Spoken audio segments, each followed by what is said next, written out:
കയ്യിലുള്ള നറുവെണ്ണ നുകർന്നുകൊണ്ടും തന്നാശ്രിതർക്ക് തുണയായി വിളങ്ങിടുന്ന നാരായണീയ ഗുരുവായൂരപ്പ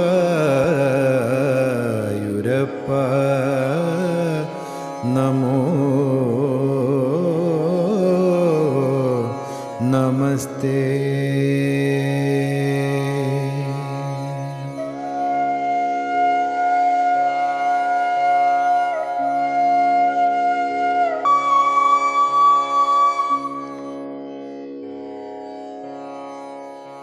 പന്ത്രണ്ടാമത്തെ ശ്ലോകം.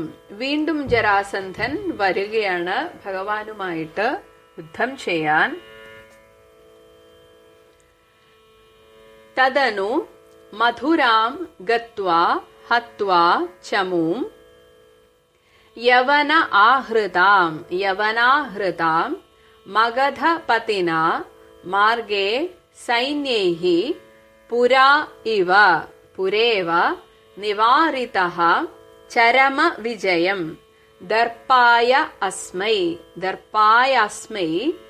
പ്രദായ പലായിതഃ ജലധി നഗരീം യാതഃ വാതാലയേശ്വര പാഹി മാം. തദനു അതിനുശേഷം, അതായത് മുചുകുന്ദന് അനുഗ്രഹവും നൽകിയതിനു ശേഷം, മധുരാം ഗത്വ മധുര നഗരിയിലേക്ക് പോയിട്ട്, അവിടെ കാലയവനൻ മാത്രമേ വധിക്കപ്പെട്ടിട്ടുള്ളൂ, അല്ലെങ്കിൽ ഇല്ലാണ്ടായിട്ടുള്ളൂ. ഇവിടെ സൈന്യം ബാക്കിയുണ്ട്. അതാണ് യവന ആഹൃതാം, കാലയവനൻ കൊണ്ടുവന്ന ചമൂം മുഴുവൻ സൈന്യത്തെയും ഹത്വ കൊന്നൊടുക്കി. എന്നിട്ട് ദ്വാരകയിലേക്ക് മടങ്ങും വഴി മാർഗേ, ദ്വാരകയിലേക്ക് മടങ്ങുന്ന വഴിക്ക്, മാർഗേ എന്നാൽ ആ വഴി, പുരായിവ വീണ്ടും പണ്ടത്തെ പോലെ, മഗധപതിന ആ ജരാസന്ധനാൽ, സൈന്യൈഹി തന്റെ സൈന്യങ്ങളെ കൂട്ടി വന്ന്, നിവാരിതഃ അങ്ങയെ തടഞ്ഞു. അപ്പോൾ ഭഗവാൻ വിചാരിച്ചു, ഇത്രയും കാലം ജരാസന്ധനെ ഒന്ന് പിടിച്ചു കെട്ടുകയോ അല്ലെങ്കിൽ ഏതെങ്കിലും രീതിയിൽ അവനെ ഒന്ന് തോൽപ്പിക്കുകയോ ചെയ്തിരുന്നു. ബാക്കി സൈന്യങ്ങളെ മുഴുവൻ കൊന്നെടുക്കുകയായിരുന്നു ചെയ്യാറ്. പക്ഷെ ഇത്തവണ ഭഗവാൻ ഒന്ന് മാറ്റിക്കളിച്ചു. ഒന്നുകൂടെ ദർപ്പായ, അവന്റെ അഹങ്കാരം ഒന്നുകൂടെ കൂടിക്കോട്ടെ എന്ന് വിചാരിച്ചിട്ട്, അസ്മൈ ഈ ജരാസന്ധന് ചരമ വിജയം, ഒടുക്കത്തെ വിജയം, അതായത് ഇത് നിന്റെ ഏറ്റവും ഒടുക്കത്തെ വിജയമാണ്, അടുത്തതിന് നീ അടക്കം ഇല്ലാണ്ടാവും എന്നർത്ഥം. അങ്ങനെ ഒരു വിജയം ജരാസന്ധനും ആ സൈന്യത്തിനും കിടക്കട്ടെ എന്ന് വിചാരിച്ചിട്ട്, പ്രദായ അത് ഭഗവാൻ ഒരു ദാനമായിട്ട് കൊടുത്തിട്ട്, പലായിതഃ പേടിച്ചെന്ന പോലെ ഓടി ദ്വാരകയിലേക്ക് ഓടി രക്ഷപ്പെട്ടു എന്നാണ്. അങ്ങനെ ജലധി നഗരീം, ആ ജലധി സമുദ്രത്തിനുള്ളിലുള്ള ആ നഗരത്തിൽ, ദ്വാരകയിൽ യാതഹ ചെന്നുകൂടുകയും ചെയ്തു. ഇങ്ങനെ താൻ കളിക്കുന്ന കളികൾക്ക് മറ്റുള്ളവർക്ക് ഒരർത്ഥവും കൽപ്പിക്കാൻ സാധിക്കാത്തല്ലയോ വാതാലയേശ്വര, മാം പാഹി എന്നെ രക്ഷിക്കൂ. അങ്ങനെ കാലയവനനെ വളരെ സമർത്ഥമായിട്ട് ഇല്ലാണ്ടാക്കി. മുചുകുന്ദന് അനുഗ്രഹവും കൊടുത്ത് തിരിച്ച് മധുരാപുരിയിലേക്ക് വരുന്ന സമയത്ത് ഇവിടെ ആ യവനൻ കൊണ്ടുവന്ന, കാലയവനാൽ കൊണ്ടുവരപ്പെട്ട ആ സൈന്യമൊക്കെ അവിടെ തന്നെ ഉണ്ടായിരുന്നു. അവരെയൊക്കെ നിശേഷം കൊന്നൊടുക്കി. എന്നിട്ട് അങ്ങനെ വീണ്ടും ദ്വാരകയിലേക്ക് മടങ്ങുന്ന വഴിക്ക് അപ്പോഴതാ വീണ്ടും വരുന്നു ജരാസന്ധൻ തന്റെ പടയോടുകൂടി. അങ്ങനെ ഭഗവാനെ തടഞ്ഞു.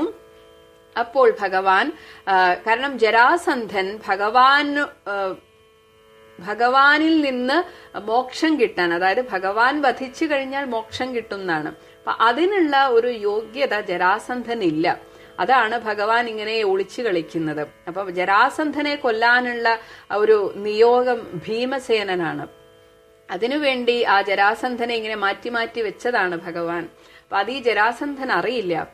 അങ്ങനെ ഈ ജരാസന്ധനും സൈന്യവും വന്ന് തടഞ്ഞപ്പോൾ ഭഗവാൻ വിചാരിച്ചു ഒരു ഒടുക്കത്തെ വിജയം അവനിരിക്കട്ടെ, എന്നാ പിന്നെ ആ ദർപ്പം, ആ ഒരു അഹങ്കാരം അങ്ങ് അതിന്റെ അങ്ങേയറ്റത്ത് ആയിക്കൊള്ളുമല്ലോ. അങ്ങനെ ആ സൈന്യത്തെയും ഒന്നും ചെയ്യാതെ ഭഗവാൻ പേടിച്ചെന്നപോലെ ഓടി ആ ദ്വാരകയിലേക്ക് ഓടിപ്പോയി കളഞ്ഞു. അങ്ങനെ ഒരു തരത്തിൽ ഒരു ഒളിച്ചോട്ടം പോലെയായിരുന്നു ഭഗവാന്റെ ആ ഒരു പോക്ക്. അങ്ങനെ താൻ ചെയ്യുന്ന കാര്യങ്ങൾ മറ്റുള്ളവർ പലതായിട്ട് ധരിക്കുന്ന, എന്നാൽ വളരെ കൃത്യമായ ആ ഒരു പദ്ധതിയോടുകൂടെ ഓരോ കാര്യവും ചെയ്യുന്ന അതിസമർത്ഥനും കൂടിയായിട്ടുള്ള അല്ലയോ ഗുരുവായൂരപ്പ എന്നെ രക്ഷിക്കണമേ എന്ന് പറഞ്ഞുകൊണ്ടാണ് ഈ ഒരു ദശകം അവസാനിപ്പിക്കുന്നത്. സർവത്ര ഗോവിന്ദ നാമ സങ്കീർത്തനം, ഗോവിന്ദ ഗോവിന്ദ. ശ്ലോകം 12.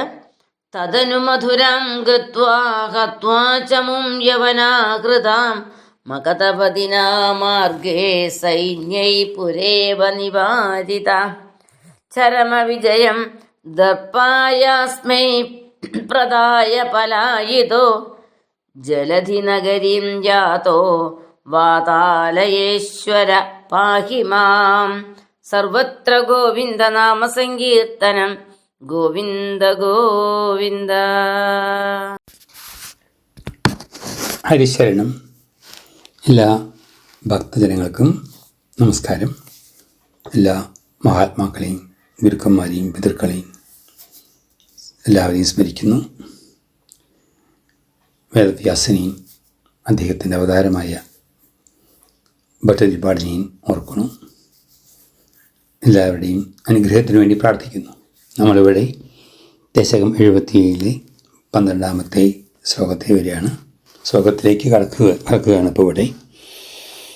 അതായത് കാലയവനെ വധിച്ച് മുചുകുന്ദ ചക്രവർത്തിയെ അനുഗ്രഹിച്ച് അദ്ദേഹം തിരിച്ച് മധുരാപുരിയിൽ വന്ന് കാലയവനം കൊണ്ടുവന്ന ആ 3 കോടി സൈന്യത്തിനെയും ഇല്ലാതാക്കി തൻ്റെ പുതിയ ആസ്ഥാനമായിരിക്കുന്ന ദ്വാരകയിലേക്ക് പോകാനായിട്ട് പുറപ്പെടുമ്പോഴാണ് 18ാമത്തെ തവണ ജരാസന്ധൻ വലിയൊരു സൈന്യത്തോടു കൂടി വീണ്ടും എതിർക്കാൻ വന്നത്.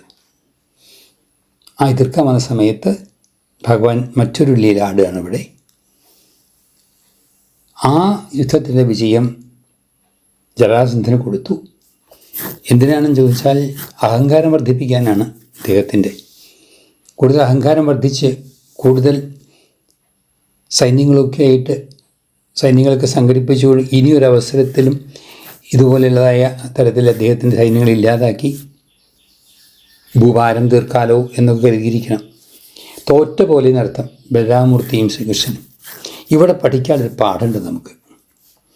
ജീവിതത്തിൽ നമ്മുടെ ജീവിതത്തിൽ ആദ്യം പഠിക്കേണ്ടത് ജയിക്കാനാണോ തോൽക്കാനാണോ എന്ന് ചോദിച്ചാൽ പലപ്പോഴും മറുപടി പറയേണ്ടി വരും ആദ്യം പഠിക്കേണ്ടത് തോൽക്കാനാണ്. എവിടെ തോൽക്കണം? ആദ്യം അച്ഛൻ്റെയും അമ്മയുടെയും മുമ്പിൽ തോൽക്കണം. നമ്മൾ കുട്ടിക്കാലം തൊട്ട് അവരുടെ ശിക്ഷണത്തിൽ വളരുമ്പോൾ അവരുടെ മുമ്പിൽ തോറ്റുകൊടുത്താൽ അത് നമുക്കൊരു വലിയ വിജയത്തിലേക്കുള്ളതായ വഴി തെളിയിക്കും. ഗുരുക്കന്മാരുടെ മുമ്പിൽ തോറ്റു കൊടുക്കണം, മഹാത്മാക്കളുടെ മുമ്പിൽ തോറ്റു കൊടുക്കണം, അതുപോലെ ഈശ്വരൻ്റെ മുമ്പിലും തോറ്റു കൊടുക്കണം. തോൽവി ശീലിക്കണം. നമ്മൾ എപ്പോഴും ജയിക്കണം എന്ന് വിചാരിച്ച് വല്ലാതെ വിഷമിക്കണ്ട. അതായത് തോൽവി എന്നുള്ളതില്ലാത്തത് വിജയത്തിലേക്കുള്ളതായ ആദ്യ പടിയാണത്രേ തോൽവി എന്ന് പറയാറുണ്ട്. അതൊരു അനുഭവമാണ്. അതുകൊണ്ട് എവിടെയെങ്കിലും ഏതെങ്കിലും ഒരു അവസരത്തിൽ തോൽവി സംഭവിച്ചു എന്നുള്ളത് കൊണ്ട് ഒരിക്കലും നിരാശപ്പെടേണ്ട ആവശ്യമില്ല. അതിൽ നിന്നും വീര്യം ഉൾക്കൊണ്ടുകൊണ്ട് ജയത്തിലേക്ക് നമ്മൾ പോകണം എന്നുള്ളതാണ് ശരി. അതാണ് ഒരു ശക്തി, അതായിരിക്കണം നമ്മുടെ ലക്ഷ്യം. ഇവിടെ ഭഗവാൻ ആ ഒരു പാഠവും കൂടി നമ്മളെ പഠിപ്പിക്കുന്നുണ്ടോ എന്ന് സംശയമുണ്ട്. ഗൺഷോട്ട് മന്ദിർ എന്നും പറഞ്ഞിട്ട് ഒരു ക്ഷേത്രമുണ്ട് അവിടെ. റൺഷോട്ട് മന്ദിർ, അതായത് ബറോഡയിൽ നിന്ന് അഹമ്മദാബാദിലേക്ക് പോണ വഴിക്ക് ഒരു അമ്പലമുണ്ട്. യുദ്ധത്തിൽ തോറ്റ ശ്രീകൃഷ്ണനെ പ്രതിഷ്ഠിച്ച ക്ഷേത്രം. ഞാനവിടെ പോയിട്ടുണ്ട്. വളരെ തിരക്ക് പിടിച്ച ക്ഷേത്രമാണ്. യുദ്ധത്തിൽ നിന്ന് തോറ്റ് ഓടിപ്പോയ ശ്രീകൃഷ്ണനെയാണ് അവിടെ പ്രതിഷ്ഠിച്ചിരിക്കുന്നത്. രസമായൊരു ക്ഷേത്രം. ഇവിടെ നമുക്കുള്ള പാഠം ഇതാണ്: തോൽക്കാനും പഠിക്കണം, അതിൽ നിന്ന് ജയത്തിലേക്ക് മുന്നേറാനും പഠിക്കണം. അങ്ങനെ അവസാനത്തെ ജയം ജരാസന്ധന് വിട്ടുകൊടുത്ത് അവിടുന്ന് കൂടി അവിടെ ഉള്ളതായ 11 യോജന പൊക്കമുള്ളതായ ഒരു പർവ്വതമുണ്ട്. പ്രസ്രവണ പർവ്വതം എന്ന് പറയുക. ആ പർവ്വതത്തിൽ കയറി ഭഗവാൻ അവിടെ ഒളിച്ചിരുന്നു. ആ പർവ്വതത്തിൻ്റെ ചുറ്റും തീയിട്ടു ജരാസന്ധൻ. വലിയ തരത്തിലുള്ള തീജ്വാലകളൊക്കെ ജ്വലിപ്പിച്ചു. എന്നിട്ട് പറഞ്ഞു ശ്രീകൃഷ്ണൻ ബലരാമനും അതിൽപ്പെട്ടില്ലാതായി എന്ന് പറഞ്ഞ് അദ്ദേഹം തിരിച്ചു പോവുകയും ചെയ്തു. തൻ്റെ യോഗശക്തി കൊണ്ട് ഈ 2 ഭഗവാന്മാരും ബലരാമനും ശ്രീകൃഷ്ണനും അവിടുന്ന് ചാടി ദ്വാരകയിലെത്തി. ആ ദ്വാരകയിൽ പിന്നെ തൻ്റെ അടുത്ത അവതാര ദൗത്യങ്ങളിലേക്ക് കടക്കുകയാണ് ഭഗവാൻ. നല്ല രസമായ ലീലയാണിത്. ജരാസന്ധനെയും തെറ്റിദ്ധരിപ്പിച്ചു, അദ്ദേഹത്തിന് അഹങ്കാരം കൂട്ടിക്കൊടുത്തു. തോൽവി ഒരു വിഷയമല്ല മഹാത്മാക്കൾക്ക് എന്നുള്ളതും കാണിച്ചു തന്നു. ഇതൊക്കെ ഇതിൽ നിന്ന് പഠിക്കേണ്ട കാര്യങ്ങളാണ് വാസ്തവത്തിൽ. അങ്ങനെ ദ്വാരകാപുരിയിൽ എത്തിച്ചേർന്ന ശ്രീ ഗുരുവായൂരപ്പനോട് പ്രാർത്ഥിക്കുകയാണ്. അവിടുന്ന് എന്തൊക്കെ ലീല കളിക്കുന്നത്. അതുകൊണ്ട് ഹേ ഭഗവാൻ, എന്നെയും കൂടി ഒന്ന് രക്ഷിക്കണേ ഗുരുവായൂർ എന്ന് ഗുരുവായൂരപ്പനോട് പ്രാർത്ഥിക്കാം. നമുക്കും പ്രാർത്ഥിക്കാം. അപ്പോൾ ജീവിതത്തിൻ്റെ പല പാഠങ്ങളും കൃഷ്ണലീലയിൽ നിന്ന് മനസ്സിലാക്കാനുണ്ട് എന്നുള്ളതും നമുക്ക് അറിയാനുണ്ട്. അങ്ങനെ ജരാസന്ധൻ തിരിച്ചു പോകുന്നുണ്ട്. ഇനി ജരാസന്ധനെ നമ്മൾ കാണും. ഭീമസേനായിട്ടുള്ളതായ യുദ്ധത്തിലൊക്കെ കാണാം. കൃഷ്ണലീല പഠിക്കൂ. എന്നാൽ നമുക്ക് പല കാര്യങ്ങളും പല പ്രശ്നങ്ങളും കൈകാര്യം ചെയ്യാനുള്ള സാമർഥ്യം ഉണ്ടാവും ഭഗവാൻ അനുഗ്രഹം കൊണ്ട് തന്നെ.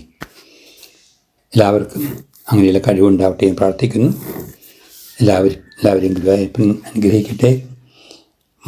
മാനസികവും ശാരീരികവും ബൗദ്ധികവും അതുപോലെ ഭൗതികവും ആത്മീയവുമായ എല്ലാ തരത്തിലുള്ള വീഴ്ചകളിൽ നിന്നും ശ്രീ ഗുരുവായൂരപ്പൻ നമ്മളെയൊക്കെ രക്ഷിക്കട്ടെ എന്ന് പ്രാർത്ഥിക്കാം. ഹരിശരണം.